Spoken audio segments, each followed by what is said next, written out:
Hello and welcome. I'm Hilda, and I'm a librarian here at the Central Library, Office of Civics and Community Services.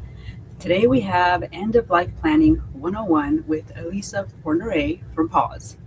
This program series is kicking off online, but will continue in person at Lakeview Terrace Branch Library, as well as other branches. But on July 18th, it'll be at Lakeview Terrace Branch. You will see this event on the library calendar of events, shortly. So please stop by. And this end of life planning series is part of a larger series called Thrive LA, which provides free hands-on learning that helps Angelinos build practical life skills, navigate key life transitions, and access trusted community resources. The series strengthens personal and environmental resilience while fostering connection, shared learning, a stronger sense of community through the library. Please look out for our programs throughout in this series throughout the rest of the year.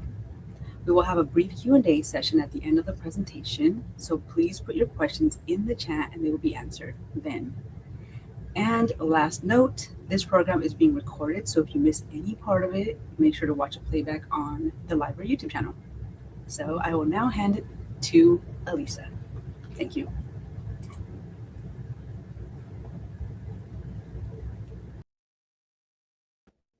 Thank you, Hilda, and welcome everyone. As Hilda mentioned, I'm Elisa Fornere. My pronouns are she, her, and I am here today to kick off End of Life 101, Planning Ahead as an Act of Care. Just to land us in this series together, I want to introduce myself a little further. So I am the founder and executive director of a nonprofit called PAWS based here in Los Angeles. I'm also a mother, a daughter, a wife, and a sister.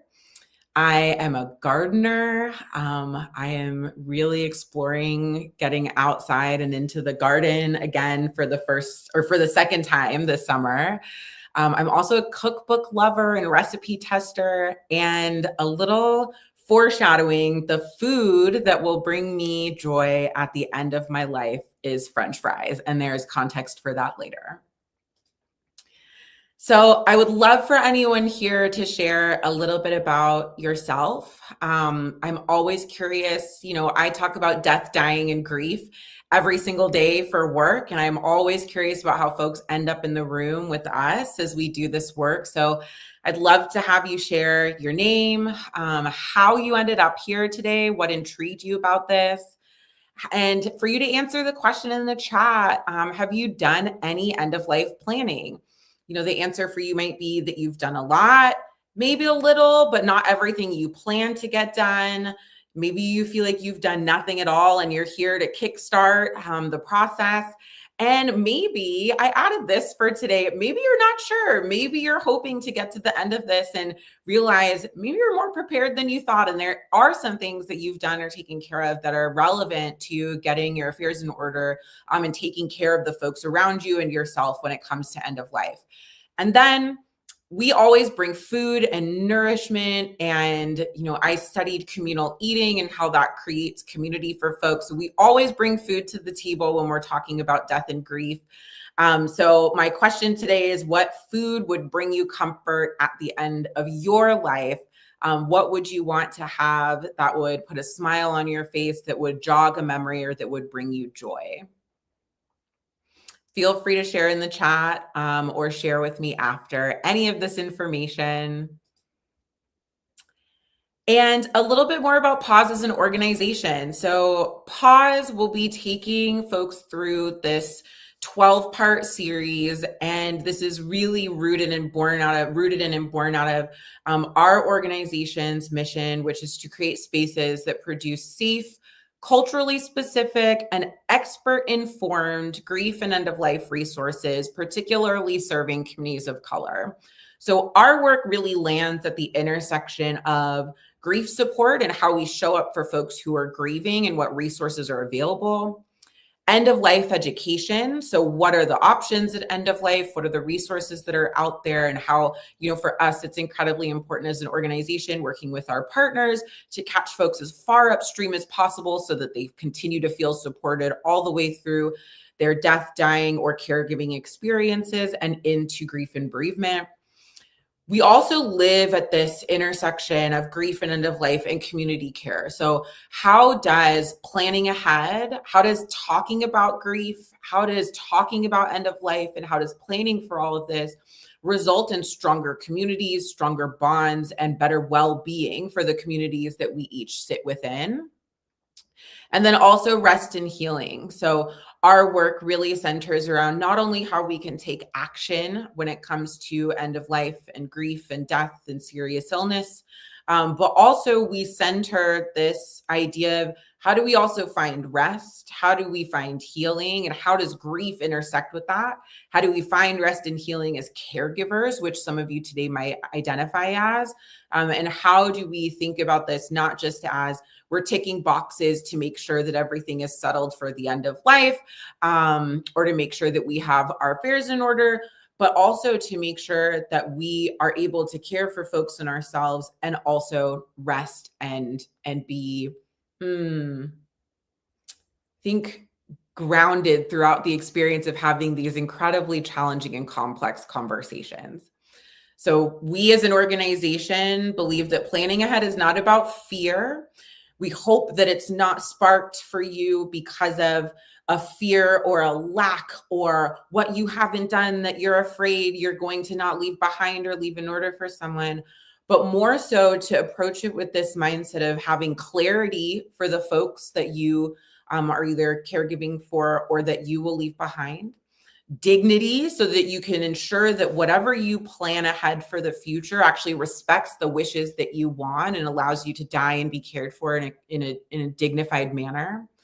And then also just care in general. For us, planning ahead means that you can receive the care, that you can provide the care, and that you can request and actually have carried out the care that you wish for at the end of your life and while you're navigating grief. A couple of agreements and disclaimers, not only for this session, but for all of the sessions throughout the course of End of Life 101. First is agreements. We invite you and hope that you agree to show up as you are. We expect nothing of anyone that comes into the room with us other than curiosity and respect for the folks that we're showing up with, like our facilitators and our team. But really, if someone walks away and says, I'm not ready to take that step yet, I'm not ready to have that conversation yet, I'm not ready to look into that piece of this planning yet, we welcome you to just be here, present, and yourself with us. And hopefully to be present in a way that allows you to absorb even passively whatever might be useful to you, and come back for future sessions when you feel ready to maybe take the action or to just continue listening in. I'm also going to invite folks to share today. Anything that feels comfortable to you is welcome. You can have the boundaries that you need. You can share openly. And what we always invite folks to do is, here's a question. You can sit with it and you can write your answer in the chat. You can contact us privately if you want to have conversations with either our team or death doulas that we work with. And also, you might just write it down and have it, particularly for a series like this, in a journal that we will provide to everyone once they come to the sessions in person.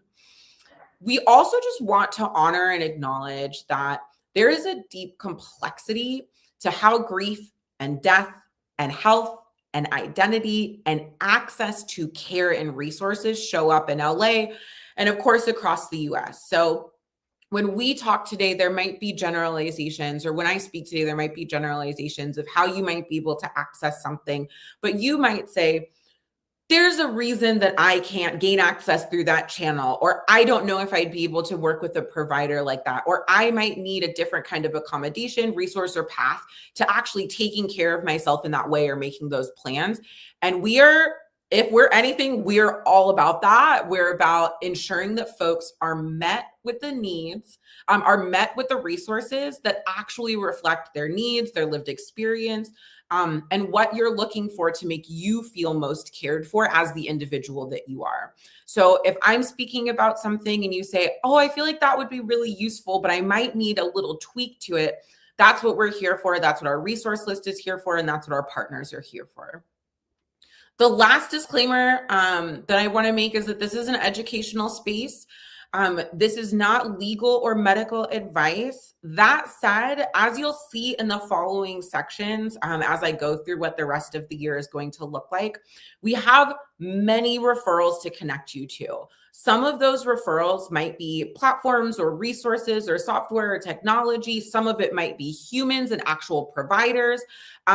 What we're here to do at the end of the day as an organization and as educators is to make sure that you know sort of where we can point you and make those warm handoffs and introductions and ensure that though we can't provide, we're not medical providers, cannot provide medical or legal advice, our job as an organization and our commitment as an organization is to ensure that when folks are looking for those resources, we are ready to go with a referral, a recommendation, and a long list of both hyper local to Los Angeles and California, but also national resources that are accessible virtually. I start all of our programming with this quote that really embodies how we show up in this work. I've talked a little bit about the fact that we really are rooted in how do we ensure folks get the support, the resources, and just generally the care that reflects their needs and who they are. And one of the ways that we sort of embody that and invite folks into making sure that you get what you need is by inviting you to ask questions. So this quote here is one that I start every session with because I want to ensure that folks know whether or not we can answer a question immediately in real time. We invite them and we will absolutely ensure that we're able to follow up and find answers for you. So this quote reads, "What's so gracious and wonderful and powerful about saying we don't know is that inscribed in the DNA of that sentence is, can you help me figure it out? Why would we want to be absolute? Why would we want to be perfect? Those are all synonyms for loneliness, because if we knew everything, then we wouldn't need each other. What's pretty gnarly about not knowing is that we get to ask questions. What's pretty cool about a question is that it's an invitation to community." What I really appreciate about this quote and want to carry throughout this series and all of the work that we do is actually very related to the larger programming that this series sits within. Asking questions means that we're relying on each other, we're resourcing each other, we're building community. And if we as an organization can do our job and have our responsibility to show up to create space where folks can ask questions, then it means that we're building a stronger community of being able to resource each other, make introductions and referrals, and also lean on each other around these conversations and topics that these questions shouldn't be answered alone or in a silo. So I just wanted to land with that quote because it's incredibly meaningful to me to make sure that as we move through this work, not only do we open the door to and welcome questions, we encourage them because it's how we're going to ensure that folks get everything that they need at the end of life. So I'm now going to give just an introduction of what this series is going to look like. Today is really a kickoff so that folks can understand, if you're able to come and join us in person and if you're able to engage with pause, however, throughout the course of this series, this is what you will be invited to participate in and sort of what we plan to deliver and engage with folks around. So the big question, for us and what we discussed with everyone at the public library and all of our other partners is really like, why does end of life planning matter, right?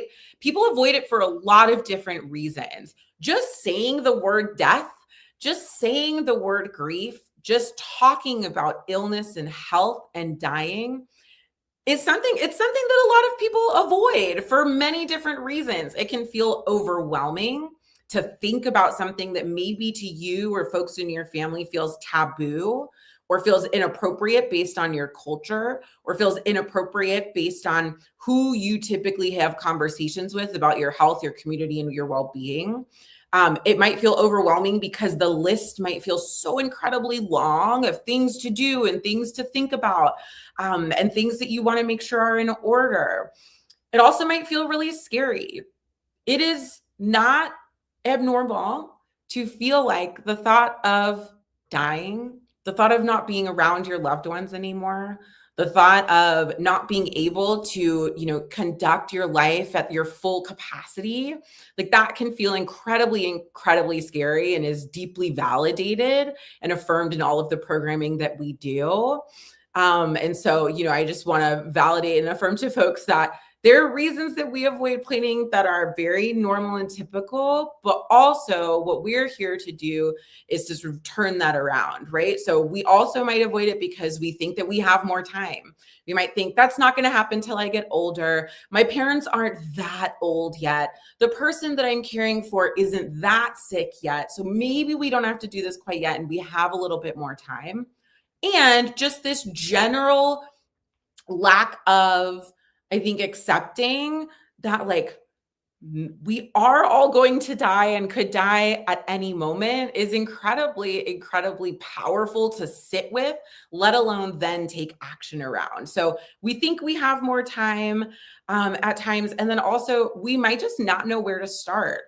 Folks, that we work with can say, I don't want to leave my family having to make decisions on my behalf. I want to be able to make decisions for myself. I want everything to be in order. I don't want to cause a headache or further complicated situations for my family after I die. But I have no idea where to start. And the words and the terms and the concepts feel, again, like that long list, or you might not have even heard of what the options are for ensuring that you feel like, there's as many bows tied as possible before your end of life. And so all of these things, again, are very valid reasons that we can have fear, that we can be avoidant. I understand they come from many different places, both based on lived experience to what you've witnessed. And we're here to encourage folks and to work with folks throughout these series because planning can help us reduce a lot of stress, make wishes clear so that folks don't have to guess. It can protect our family and our chosen family and our community and our assets and all of the things that we own and the things that we hold very dearly to our families and our communities.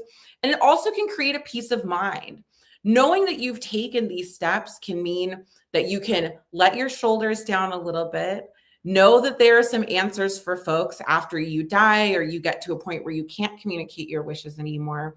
And it can create that peace of mind both for you and the folks that are going to be caring for you throughout the end of your life. And also, if you are a caregiver and you're here because you're thinking about how can I make sure that the person that I'm caretaking for and that I'm caregiving for actually has everything in order so that I know what to do, that can be a gift that they give to you to ensure that you have the peace of mind that you're not making, uneducated or uninformed guesses about what they might want. Having that clarity can be such an incredible gift and relief to folks. So I will give a little bit of context as well. I, throughout the course of all of these series sessions, I always like to bring my personal experience into the room.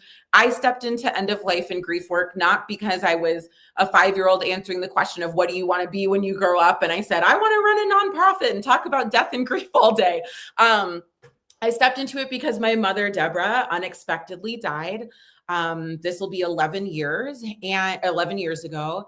And when she died, we knew one plan, and that was where she wanted her ashes scattered, but we didn't know anything about what she wanted in terms of how she wanted her funeral carried out. We didn't have sort of closing emotional conversations that meant that we had resolved some of our personal I think complexities of our relationship as a mother and daughter. And there were so many things that we could have planned for ahead, both on the logistics side and the emotional and personal side, that would have been incredibly helpful to me. And so, like a lot of the partners that we work with and like a lot of the folks that we work with, in the field, I stepped into this because I know The reduction of stress is real when there are plans. The wishes being clear is incredibly helpful when there are plans. It was very challenging to know that I made a lot of decisions after my mom died. I didn't have that advanced peace of mind to know, is this really what she wanted? I made some good guesses, but to have that information from her up front would have been incredible. And I'm also a person who experienced this very unexpectedly, her death. And so, why this matters, there's a lot of reasons. And a lot of those reasons, again, are valid in terms of, why we avoid it, but incredibly helpful in terms of when we're able to step into rooms like you have today and throughout this series to make sure that the plans are made. So when I talk about end of life planning, what is end of life planning?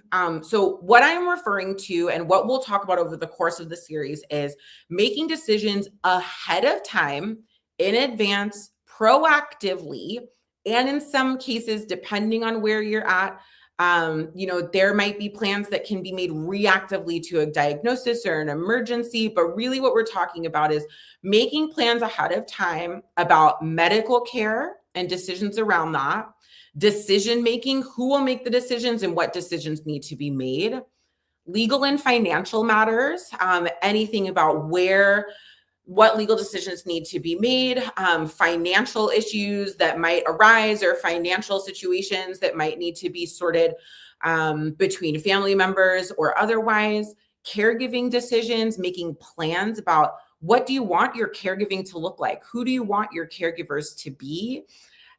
Memorial wishes and legacy. What do you want your memorial to look like? What do you want to happen to both your body, anything like your ashes, or where you want to end up, how you want folks to carry out the programming, what you want folks held in or held through as they're memorializing you in your life.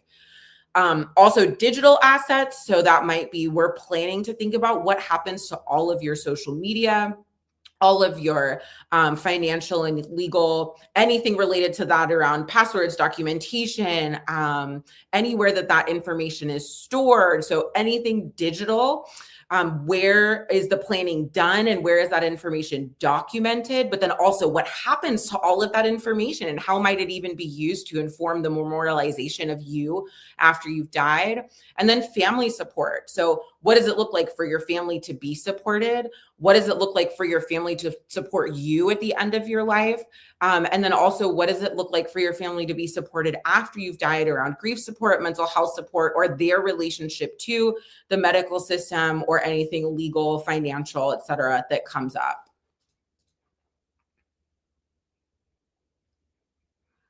Beautiful. Okay. I see a question in here. I think we have a website, which I'll be able to share, and Hilda can also share on my behalf. And what I will also say is that we are going to be able, at the end of this, we are going to share not only our information, you'll get my contact information like 10 times throughout this webinar, but you'll get a registration link for future sessions. You'll get our direct contact information, how to get, there's our website right there on the screen. And then also just information about all of the resources that I mentioned today. You will get all of that. And then direct, contact for me or anyone at the library to see how we could bring this to a branch near you. Thank you for asking that question. I think it's Julia. Oh, Julio. Great. Okay. And so really going back to end of life planning, what is it? It answers this central and foundational question of, if something happened to me, would the people I love or the people who care for me or the people whose care I end up in know what to do? Will folks be able to answer these questions in a way that feels relevant to who you are and how you want to be taken care of? So over the course of this 12-part series, each month, we will have in person, after this virtual launch, we'll have a 90-minute session in person where we will land and ground together as a group. Anyone who is able to attend will be able to join. We'll land and ground together as a group. You'll be introduced to a number of facilitators. We will do an overview of any paperwork or processes that are going to be discussed that month. So each month I'll read the descriptions to you all, a couple of them, so that you understand sort of how the sessions will work. So we'll go over paperwork and we'll go over action items and activities. Then there will be a Q&A with the audience and the guest speakers at the end of the session. Then we'll close and we'll sort of ground and leave together. And then you will have a follow-up after every single session, including this one, with a follow-up of resources, contact information, information about the next session. And then you can request any specific resources from us as well. So just a couple of examples of the sessions that we're going to be hosting. I have the full list of all of them here. But to give you an example, so what we will do for our advanced directives and pulse session, the focus of that session is really going to be on making sure that your wishes are known, and not just known verbally, but also known on paper, on the right documents, in the right places. And what we're going to do in that session is we're going to have either a palliative care nurse or hospital chaplain or both attend that session. They will be available not only to talk folks through filling out that paperwork, but also we'll have the paperwork available, and folks will be able to ask questions to the speakers that are there with me for that session about the paperwork, about their plans, and not even just about filling out the paperwork, but really digging into, this question feels like something that I actually need to have a conversation with someone about. This question feels like something that isn't just a tick of a box, a yes or a no. What have other people answered to these questions before? What experiences have you had? And what does it mean if I make this decision? We'll have chaplains and nurses and physicians available to be able to say, well, when you make that decision, and that's what we read on paper, that this is what will happen as a result of you having expressed that wish. And really our goal for that session, as an example, is for folks to be able to understand the forms with clarity, to take those first steps toward filling them out, and then also to understand how to take the forms and any of those questions away to have conversations with family and community. Another session that we'll do, so here's when we'll be doing one titled What Happens to My Body. And so one of the, really the focus of that is who speaks for you when you can't. So in that session, we'll be talking about durable power of attorney for healthcare and finance. There will be either an attorney or financial advocate in the room that will be able to talk folks through paperwork, talk folks through what it means to inform and elect a proxy. And also in that session, really to understand what does it even mean for me to not be able to make decisions about what my care should be, and to be able to articulate what I want anymore. What would I want down on paper, and why in advance? I'll give one more example, and that's around grief, because our sessions are not just about all of these box ticking and how do I make sure that I have all of my affairs and forms and paperwork in order, but also what does it look like to plan for end of life beyond my death or the death of someone that I'm caring for? Because once someone dies, not only are we dealing with estates and logistics and the funerals and bereavement leave, but also what does the emotional processing look like? And what do the resources for emotional, mental, and social processing look like for folks who are navigating end of life and death and grief?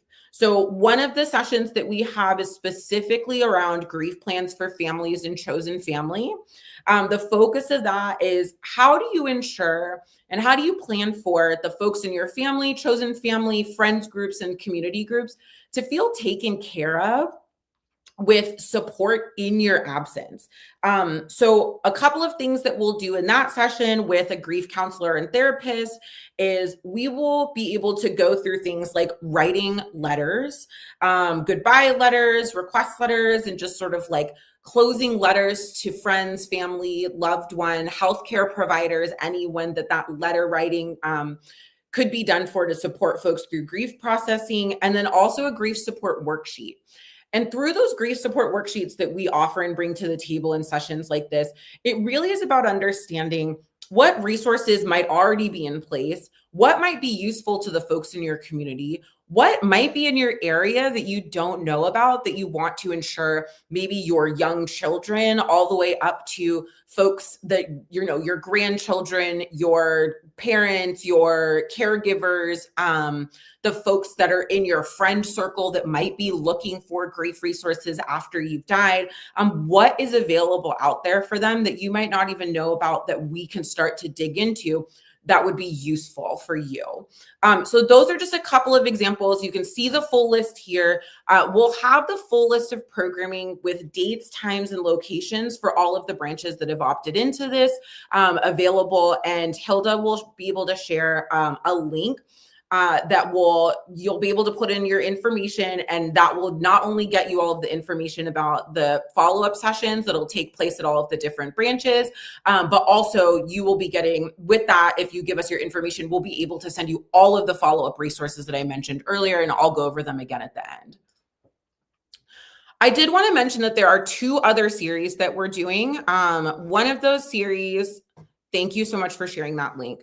One of the series is called the Ask A series. So this is another 12-part series where we will be bringing 12 professionals from the caregiving, end of life, death and dying, healthcare, and grief space. In, again, 90-minute sessions, folks will be invited to come to these branches and sit in a room with us and these professionals and ask them. It's essentially an AMA. You can ask them anything.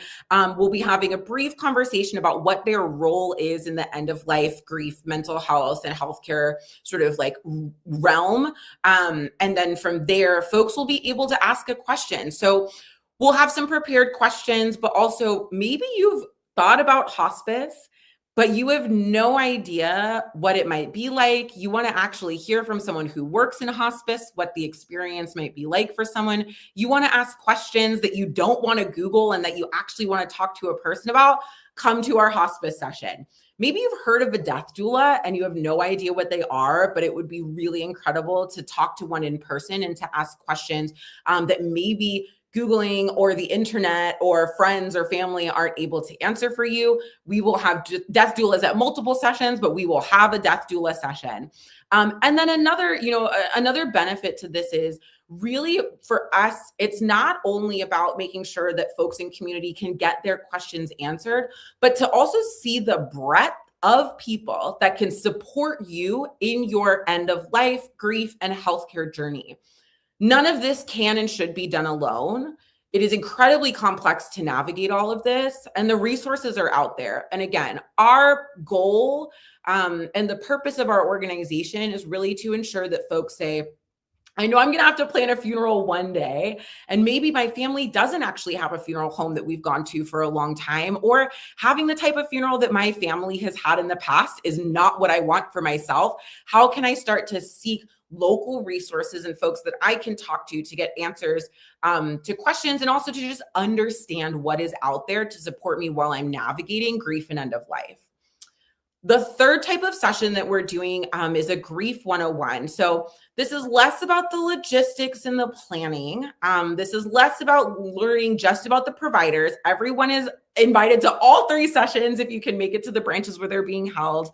And this third session really is about understanding how grief shows up in our lives, how it shows up in our work, how it shows up once before someone dies, while someone is navigating serious illness or a health emergency, and then also how we navigate grief after someone dies. And we as an organization are very committed to, we are not just talking about, well, grief is something that you navigate and you go see your therapist and you talk to them about it. We talk about how grief impacts our minds and our bodies, how it impacts our relationships, how it impacts our finances, how it impacts our daily life moving through the world, and how grief can show up across the board for folks. I refer to it, and you'll see, and if you're able to attend our grief sessions, really, I define grief and think about grief as this full body, full being experience that impacts us in so many different ways. And so this Grief 101 series is really about bringing folks together to dig into the complexity of grief, and then to find education, resources, and other folks to talk to. This is not support group therapy. We have a lot of referrals that we can provide to folks around that. But this is really more, this intersection of how do we ask the questions? How do we learn more about grief and what it really shows up as? And how do we do that in community with people? So those are the 3 series that we'll be leading. And this end of life one really, like I said, we're not just talking about logistics, but we are talking about what does it look like to plan ahead in all of these different ways to ensure that the folks around you and that you are taken care of at the end of life. I'm going to go into a very brief sort of introduction to a couple of things that we're going to talk about throughout the sessions, and to ground us here today around like, what are we talking about in terms of like these key terms around end of life and the areas of planning. So we've broken down these 5 areas of planning into medical wishes, legal and financial, practical logistics, emotional and relational, and then legacy. I'm going to talk through these briefly, and then I'm going to go through a couple of the types of documentation that we're actually going to be discussing in the first session after this one, just to ensure that folks know, okay, I've got the high level 101. I know sort of what pause is bringing into these conversations. What might this first section look like when we come into the post and advanced directive and advanced care planning conversations? And then we also will have a wills. We might get to this one today, but we'll see. But in terms of areas of planning, throughout the course of this series, we're going to talk about things that sort of are threading back to and connected to these 5 areas. So medical wishes are really the wishes that are clarifying the type of care that you would want or that you absolutely would not want if you become ill, unable to speak for yourself, or if you need support from other folks in your life, whether on your healthcare team or in your family or your community. So this might be decisions that you're making about treatments that you do or don't want, interventions that you do or don't want, the types of comfort care, like do you want to be supported in certain ways? Do you want to explore palliative care and receive support from incredible palliative care teams that are available to you or incredible hospices that are available to you? And then also with medical wishes, it's who is going to then also communicate these wishes for you. Do you have things in writing? Do you have things in writing in the right place? Have you had conversations with the right folks? And have you just generally thought about, and even had conversations like we will in our sessions, had conversations with other people about what their experiences are and why you might or might not want something.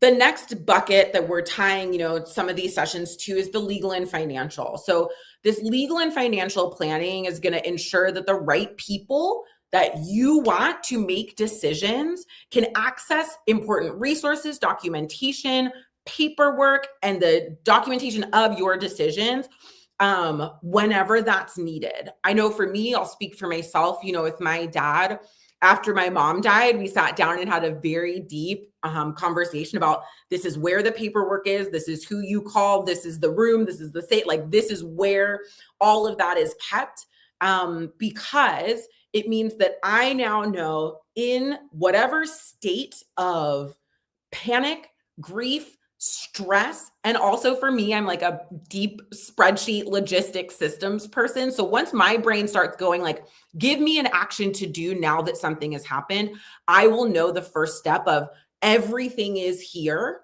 And that's what these sessions about the legal and financial preparation are going to be talking about. Where is that information consolidated so that the people that need it can find it easily? And then, so like this might include your wills, this might include trusts, the power of attorney, the plans that you have for your assets, the plans that you have for your family, the plans that you have for your finances, your job, your other responsibilities that you might hold. So those sessions are all going to sort of tie back to what does it look like to ensure that your legal and financial affairs are in order and accessible to the folks that need them. The next sort of bucket that we're tying some of these sessions back to is just practical logistics. So this is everything from what does it look like for your home, your family, your job, your community responsibilities. What does it look like for those day-to-day, everyday, consistent details to be taken care of in your absence if there's an emergency or if there's a death? And also, on the flip side, I will say, I know some folks are going to be coming to these sessions for themselves, and it also might look like, what are the day-to-day responsibilities, information that folks need, or just general tasks that caregivers need to know, so that if something unexpectedly happens or something expected happens, how can we make sure that there's as little confusion, disruption, and fear from the folks that just want to make sure that everything is taken care of if you become unable to care for yourself or the responsibilities that you have. So this might include passwords and how to log in to any of your digital assets or locations the information is kept, important documents. This might not just be end of life planning documents, but it might be, where am I going to find, how do I know where to find this person's birth certificate, their social security card? Where do they keep their wallet in their house? Housing information to ensure that folks know, anything about ownership of a house, other properties, account access for any accounts that folks might need access to, and then all of the responsibilities that someone might hold around caregiving responsibilities, or just belongings that they hold. Where is that practical information held? Who has it been communicated to? And where does that information live outside of your head? The next is the emotional and the relational. So this is zooming out a little bit from just where's the paperwork, where are the keys, where's the wallet, where's the social security card, how do we know how to get into this banking app, how do we know to make sure that these are the credit cards that need to be shut down. But this emotional and relational planning really is considering, how are the folks in your life going to be cared for, supported, and how are they going to understand the needs that you have, that the folks around you might have? And this might be having the family conversations that you need to have before you can't anymore. Writing those letters, if that feels important to you. Having grief support plans, which we'll go over in, like I mentioned, one of the sessions. And then also, what does it look like to think ahead and not just say, they'll figure it out, they'll find a therapist, they'll figure it out. Hospice is required to provide bereavement support, which a lot of people, might not even know going into hospice or when they're not considering hospice. Where is all of that conversation living? Where is that communal back and forth living to prepare people for the emotional and relational community support and family support after someone's died? And then the last session the last bucket that a lot of the sessions will point back to is legacy. So legacy is about how you want to be remembered and what you want to leave behind. Yes, that might be ensuring that your obituary is written in a certain way and printed in a certain place. That might be having a narrative that's really tight, that you want to make sure that folks know, it is important to me that folks hear these 3 words at my funeral, because I want them to know that this is I want them to know that I loved my community, that my grandchildren were incredibly important to me, and that one of the things I hope that I left behind when I die is a sense of care that everyone felt that I gave to them. It might be that you have legacy plans put in place for how you show up either philanthropically or how you show up in terms of taking care of future generations. So this might be how stories are told about you, or stories that you want to record before you die, or record of people that are in your life before they die. Passing on wisdom and tradition, passing on everything from stories to recipes. And really, this legacy portion of this series is about, how do we think about not just, again, the boxes being ticked to make sure that everything's in the right place, but also to make sure that folks know, this is what I feel everyone should know about me and from me, before they have to make assumptions or judgments, or guess. So that's legacy. those are the 5 areas that all of the sessions are going to point back to. And quickly, I just want to go over a couple of things that these first and give an example of what this first session will look like. So when we talk about advanced directives and sort of these documents that are around your healthcare wishes and then Pulse, we will come to sessions giving an overview with the professionals that we invite in as speakers of what are we even talking about when you hear pulsed and you say, is that an acronym? Is it pulse? Is it pulsed? What is this document that you're talking about? Is it something that is specific to California, to my hospital, to my doctor, to the US? What does it mean in terms of like what type of documentation I'm supposed to access based on where I'm living? And also, then we will bring examples of all of the documentation. We will support folks in filling them out and having conversations around answering questions related to the documentation. And then also the providers that are there are going to be able to really talk through when you see this question, this is what it's asking. Maybe you don't want to answer this question today. Maybe you want to answer this question after you go home and have a conversation with your doctor, or maybe you need to find a doctor actually to give you more information about what this, and we'll be bringing doctors to our session. So if you have questions, which is why we're ordering things in the way that we are, we're really thinking about if there's paperwork, what does it look like to make sure that we're also bringing in the experts that can do those deeper dives on how answering those questions actually plays out in reality. So we'll bring definitions of the information, we will bring experts, we will bring the paperwork, and we will have 90 minutes to also, within that, we will also have time to answer questions that anybody wants to ask about the specific topic that day. We won't go into this now because one thing that I want to share quickly is we are also going to be going throughout this. I wanted to share this today. Great. We at Pause have been doing a lot of work, and what really informed these series and the types of providers that we're bringing in for them is this ecosystem map that we have been working on to give folks an idea of how many different types of providers there are out there to support you through this process. So we've designed what we're calling our end of life and grief ecosystem map. And a lot of what, those 5 buckets and areas that I was talking about earlier, a lot of that is reflected in the fact that when we look at the ecosystem of care, there's so many people that are available to you that we will, bring into the room and that are out there for you to start having these conversations with, either as a result of these sessions or maybe today after this, you can say, I had never actually thought to talk to, my physical therapist about what does it look like to have comfort when I'm navigating a serious illness, or what does it look like to actually talk to like a medical social worker or a nurse, because maybe I feel safer with them than I do one of the physicians or GP that I talk to when I go for my typical appointments. So I'm going to pass this around to everyone every single session just to make sure that folks know, we have pulled together this comprehensive list of folks who are in the clinical and physical care, which is what a lot of folks think about is this first page. I know I can talk to doctors. I know I can talk to, maybe some folks know they can talk to social workers about end of life. I know that I can talk to like community folks that are in my circle.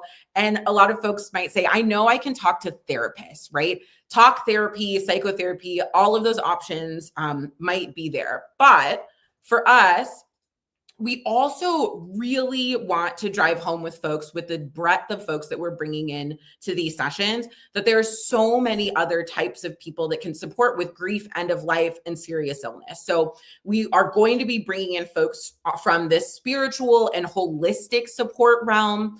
We're also going to be bringing in artists to talk about how grief support and even end of life planning can be supported by art and different roles that folks play in creative healing. Of course, we'll be talking to a lot of admin and planning support folks, but there are some really incredible people out there who are doing work, not just around legal paperwork, but who are doing incredible archiving, who are doing coordination for celebrations of life that look different from what we're typically used to planning. And then also hospice folks that maybe you've never connected with that would be able to help demystify some questions about, support systems like hospice. And then we also are going to be bringing in and looking at, and always look at, all of these other types of support professions. When we talk about death and grief, we're also talking about pet loss. We're also talking about folks that are incarcerated and the grief of losing someone when they're incarcerated. We're also talking about folks who are community supports that maybe don't hold a title that is specific to grief or end of life or healthcare, but who show up for you and have those conversations every day and are willing to hold you in that way. And then also a critical space that we are going to invite folks into different activities, and not homework, but follow-up activities, is around friends and family and networks. These conversations don't just need to be had with professionals. They also can and should be had with the people that are closest to you, whether or not they're caregiving for you. So I'll be sending around this as well, and just wanted to share that quickly, just so that folks understand that really we're here to sort of broaden the understanding of how many people are out there and capable of having different types of conversations. And we're here to give the tools and resources to have those conversations. So I have two quick activities here. If anyone is available in the chat, I will also invite the library staff, because I know y'all are here. This first activity is just a question, right? I'm curious how you would rate yourself, just thinking about the 5 areas that I mentioned: medical wishes, legal and financial, practical logistics, emotional and relational, and legacy. How prepared are you feeling right now? Where do you feel most prepared? And where do you feel a little bit stuck? And I want to say, for those of you that might feel a little bit stuck in all of these areas, that's why we're doing this. That's why our organization exists. That's why we're here today and for the next year providing this support, because I am going to bet, and I will even say for myself, that even if you feel like a 4 level of prepared, things are changing constantly. Our relationships to our family, our financial status, everything going on politically can also make end of life and death decisions, access, healthcare access, all shifting constantly. So I will say, even if you feel prepared, there might be places that you feel stuck, and that's why we're here. So would love to hear from anyone around, where are you starting? Where do you feel after this presentation today? You're on a scale of 1 to 5 around how you are currently set up related to end of life planning.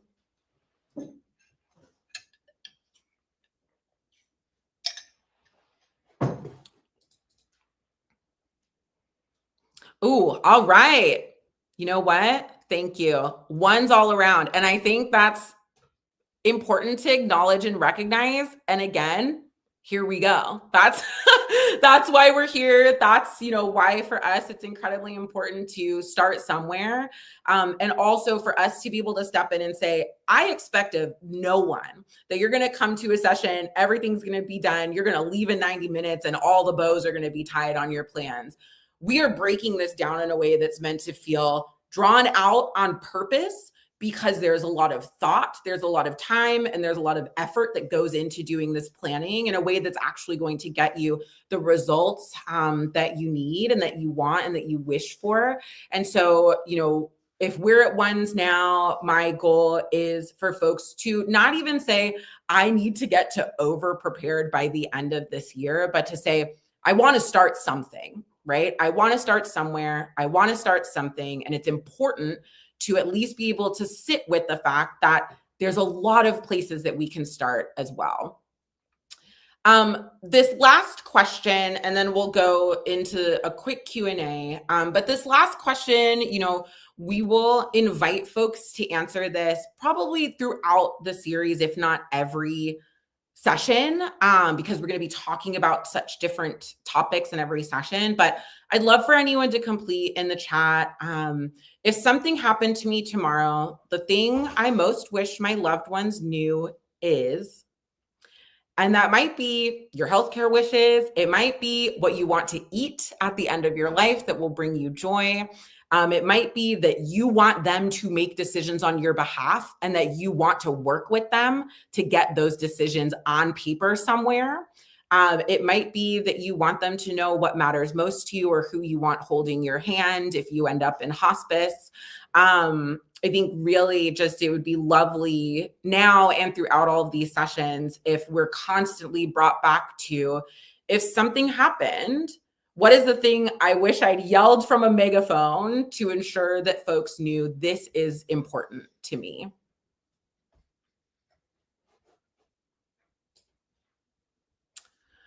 I have a quick overview here of the rest of the sessions, but Helda, I know we're like 5 minutes away from time, but I would love to answer any questions even that y'all have. I didn't see any in the chat so far, but that's it for me. And then I'll make sure that everyone gets that link to the Google form again to ensure that you can get in touch with me.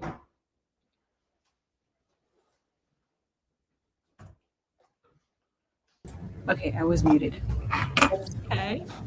Hi. Oh, wow. Okay, so in watching this, I realized that I am very ill prepared for end of life planning, and I realized that a lot of it is because, like you mentioned, I'm like, oh, I'm young. I don't have to think about it, but you know, we have to think about it for ourselves and our parents. And one of the other things I was thinking, I was like, wow, I haven't had these conversations with my parents either, and I feel like this is a good time for me to take a step towards doing that and having those conversations. So I just wanted to mention that before we go to the Q&A. But I don't see any questions so far from the audience. So while we wait for you all to have any questions, we'll do a FAQ. And we can start with this first one. Great. Where can I find more information about all of the end of life providers, paperwork, and resources you mentioned? Yes. So when I send the follow-up, and maybe, okay, cool. The link is still pretty visible in the chat. When I send the follow-up, one of the things that we've created at Pause is a very comprehensive resource list. I will send everyone that provider ecosystem map. And then what we're doing, that's the next step for that provider ecosystem map, is that we are creating a list of local resources in Los Angeles that folks will be able to get in touch with, or that we can make referrals to, that we have relationships with. So we will send that all in a follow-up email. And then the other place that I would say is our website. But really, like, our job is to create the longest and most comprehensive resource lists that are useful to folks. So those will all get sent around after this. Great. Oh, and I guess one thing I will also say is, this is going to be part of some of the programming that we do, but asking some of the folks on the list, the ecosystem map, if I have a GP, maybe I could ask them, or I have a cousin that works at Forest Lawn, maybe I should ask them about funerals. Like, I would encourage folks to think about all of the types of providers that I've talked about today. Maybe it's your niece that's a nurse. Maybe it's, like I said, some friend from college that you realize has one of these roles. I invite you and encourage you to ask the people in your life that you're close with about who they might recommend or where they might be able to support you, because that's going to be a big part of this, is digging into folks' networks, existing personal networks, about how you can find resources that are closest to you. Got it. That's a great idea. Next question is, what if I can't come to all of the in-person sessions? Yeah. I'm going to answer this partially, Hilda, and maybe you can, if I misspeak. But what we're going to do on our side is we will have a registration link for everyone that we will post on our website. It'll go out in follow-up emails and in our newsletter. From there, those sessions, if I understand correctly, we won't be recording any of the in-person sessions, and they will only be happening in person. That said, if folks are looking for a specific resource and you can't make it in person, I will be able to share some of the materials, and then we will continue setting these up at other branches. So what I would also say is if there's a branch close to you that you would be able to attend it at or at a different date, I encourage folks to get in touch with me so that I can take on the role of seeing how we can get more sessions set up if folks can't attend them in person this time. Is that okay to say, Hilda? I think that's okay to say, yes. Okay, good. Awesome. Okay, so the last question is, I am ready to tackle the subject, but how do I have conversations about this with people who don't want to discuss death? This is huge. I cannot answer this in the 10 seconds that we have, but what I will say is there are an incredible amount of tools that we actually have and that I'll send around in the follow-up that are about how to have conversations with folks who are avoidant, folks who are scared to talk about death, folks who don't talk about death because of cultural or spiritual reasons, who actually would find it offensive or problematic for you to bring up these conversations. And also just tools that we have card decks, we have pamphlets, we have conversation guides, we have so many resources that help you learn how to open the door even a crack with people in your life if you know that you need to have these conversations. And I will send all of those in the follow-up resources. And then I think one of our sessions, if not a couple of them, will talk about, great, I have this information now. How do I go talk to my people about it? So I'll send resources, and then we'll also talk about this a lot throughout the sessions. Perfect. And if you're somebody who's watching this after the live stream and watching the recording, you can see that there's the email that Elisa has provided. And if for some reason you're like, I want to email the library, you can email lifelonglearning@lapl.org, and we will get the message over to Elisa, and then you'll get that information. So either way, you will get that information if you reach out to either of us. And I wanted to remind you all, I know that Elisa mentioned the Grief 101 program. I wanted to just double down and say that, again, we have a streaming program coming up. It's Grief 101 on June 29th, same time, same place. Join us if you can. It should be really informative, just as this program was. So again, join us, please. This is going to be very informative. I've already learned so much, and I'm really excited about going to the in-person programming as long as I'm able to. And I hope that we can catch you there as well, everybody else. And I want to remind you all again, like I said, this program has been recorded. So if you missed any part of this, I know it's a lot of information. So if you missed any part of it, just go ahead and go to the Los Angeles Public Library YouTube page. You might be here now, but if you're watching from anywhere else, then go ahead and go to the YouTube page and check out the recording. So that all being said, thank you all so much for joining us, and we hope to see you in person. Again, the in-person date for the End of Life Planning 101, I believe, was July 18th at the Lakeview Terrace branch at 11 a.m. So again, thank you so much, Elisa. Amazing information. Thank you. And we hope you all have a wonderful, wonderful rest of your week. Bye. Bye.